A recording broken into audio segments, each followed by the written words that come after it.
ကိုလာပြပြန်ဝိုင်းလာတာပြန်ဝိုင်းဟာလာ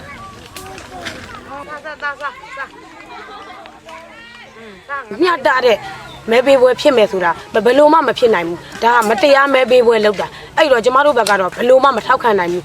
တောကျုံအောင်ကြားမှာကျမတို့ဘဝတွေဒီမှာသေရမလို့ရှင်ရမလို့ဖြစ်ကုန်ပြီအဲ့တော့ခိုးရမယ်နေတဲ့ကျမတို့ဘဝတွေပြည့်အောင်လုပ်တဲ့သူ့ကိုဘယ်လိုလုပ်ပြီးတော့မြတ်တာတဲ့မဲပေးတဲ့မဲစနစ်ရှင်လို့ကျမတို့ကထောက်ခံပေးလို့ရမှာတော့ကျမတို့ကတော့လုံးဝမထောက်ခံနိုင်ပါဘူး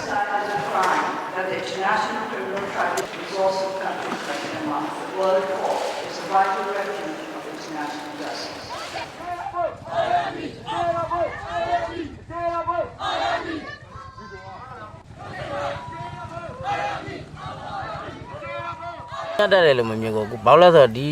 ချိန်ဒီ9နှစ်အတွင်းဆိုရအတိုင်းတာတခုမှာလူပေါင်းဟို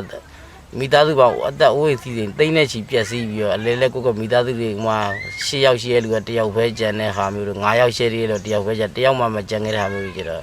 လူပေါင်းများစွာအသက်ပေးပြီးမှလုပ်တဲ့ယူကောက်ပွဲတော့တရားမျှတတဲ့ယူကောက်ပွဲလို့တော့ကိုတော့မထင်ဘူးကွာဟို